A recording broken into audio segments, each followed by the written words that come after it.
Dengar baik-baik, bukan Nas'at Latif bilang, Bu. Nabi, andai saja boleh manusia sujud kepada sesamanya manusia, maka kalian istri saya wajibkan cium kakinya itu suaminya. Kenapa? Karena ibu harus tahu.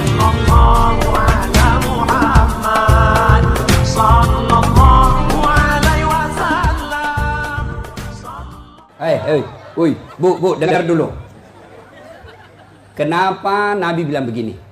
Andai saja boleh manusia sujud kepada sesamanya manusia, maka istri saya wajibkan sujud depan suaminya. Dengar baik-baik, bukan Nas'at Latif bilang, Bu. Nabi, andai saja boleh manusia sujud kepada sesamanya manusia, maka kalian istri saya wajibkan cium kakinya itu suaminya. Kenapa? Karena ibu harus tahu, dosa ibu kami para suami yang tanggung. Beda kami laki-laki dengan ibu.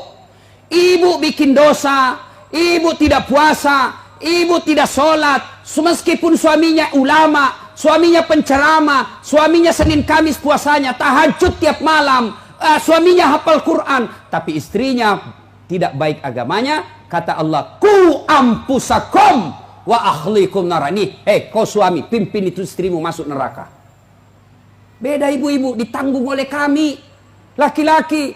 Suaminya tukang judi, suaminya pengedar narkoba, suaminya peselingkuh, suaminya pemakan haram, tapi istrinya istrinya baik, rajin sholat, taat sama suaminya, perintah suaminya diikuti.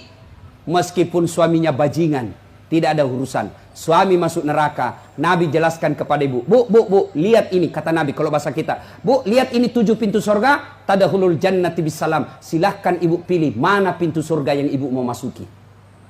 Itu enaknya jadi perempuan, ditanggung dosanya sama laki-laki. Beda kami laki-laki, ibu tidak tanggung dosa kami.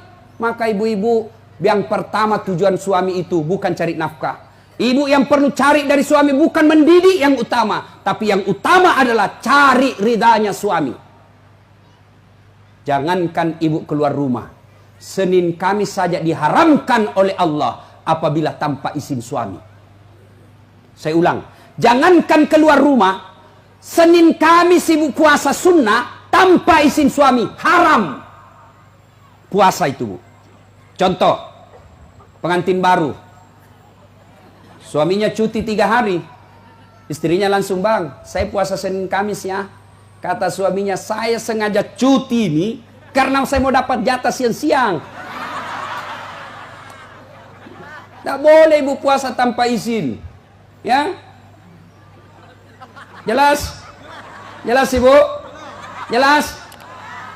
Dengar lagi, ada orang bertetangga, marah ini tetangga, lapor sama Nabi. Apa pasalnya? Sakit ini ibu tetangganya, dia datang panggil anaknya, seorang perempuan. Bu, ibu mamanya lagi sakit, datang ki pergi lihat ki. Apa kata ini ibu anaknya? Mohon maaf, suamiku pergi tugas, saya dilarang keluar rumah sebelum suami saya pulang. Sakaratil maut ini ibunya, datanglah ibu, sudah sakaratil maut ibumu, kau datanglah besuk dia. Saya minta maaf, saya mau sekali tapi suami saya belum pulang.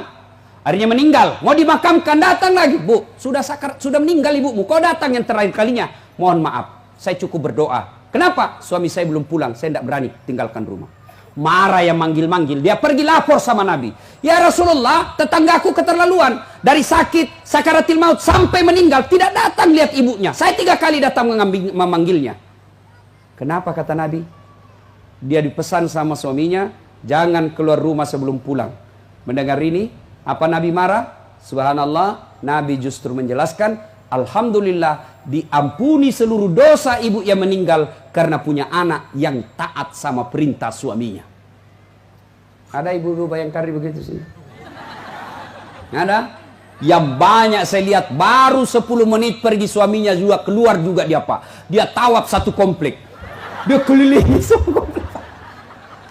Masya Allah. Ya, alangkah bahagianya kita suami pergi menjalankan tugas sebagai aparat negara. Lalu istrinya sholat duha 8 rakaat. Selesai sholat duha dia kirimkan SMS suaminya. Pak, jangan menghalalkan segala cara. Rezeki sudah Allah tentukan. Meskipun bapak kejar kalau bukan rezeki, bapak tidak akan masuk. Tapi meskipun bapak tidak kejar setengah mati, kalau rezeki bapak pasti masuk.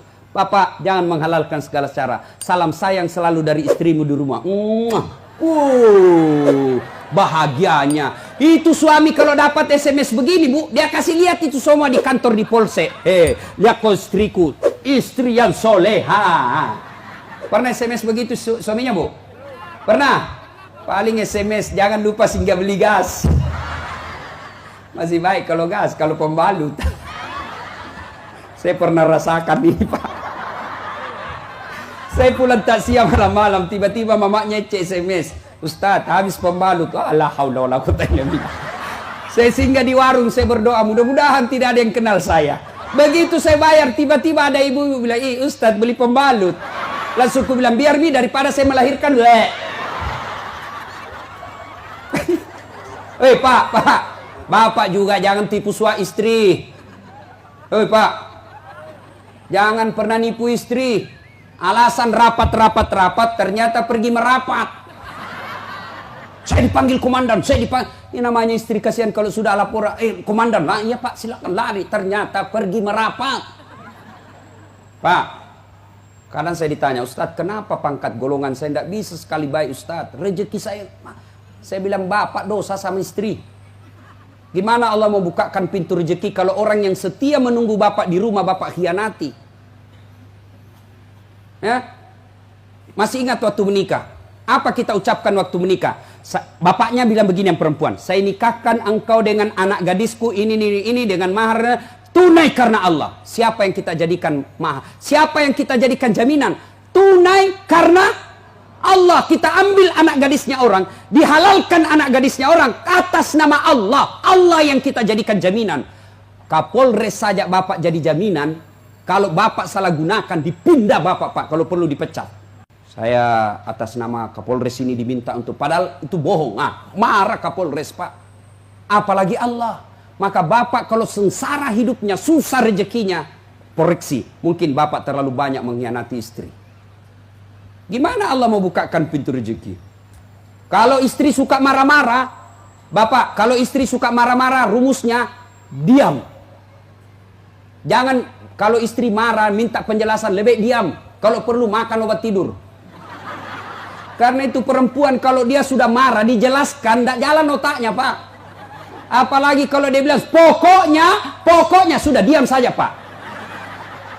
Dijelaskan tidak masuk akal. Sudah dijelaskan tidak ungkit lagi yang 10 tahun yang lalu. Kenapa dua? ini semua ini. Sudah lewat 7 tahun masih tidak ungkit-ungkit lagi. Pada dia bilang sudah minda berhenti mak. Bertengkar itu dulu. Maka lebih Bapak minum obat tidur.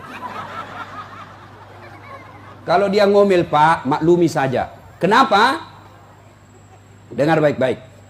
Ada sahabat Nabi, waktu itu Umar bin Khattab presiden. Suka ngomel dan marah istrinya. Maka suaminya mau lapor sama Umar supaya dipanggil, dimarahi sama Umar, presiden. Begitu dia mau lapor sama Umar, dekat dari rumah Umar, dilihatnya Umar juga dimarahi sama istrinya. Pulang dia bilang, presiden aja dimarah, pulang dia. Besok ketemu sama Umar, ya Amirul Mukminin, saya lihat Anda kemarin marah-marah sama istri, diam-diam saja. Senyum, dengar bapak-bapak, dengar para lelaki. Apa jawaban Umar? Begitulah cara saya berterima kasih kepada istriku yang telah hamil, melahirkan, dan menyusui anak saya. Jangan lupa subscribe, like, and share.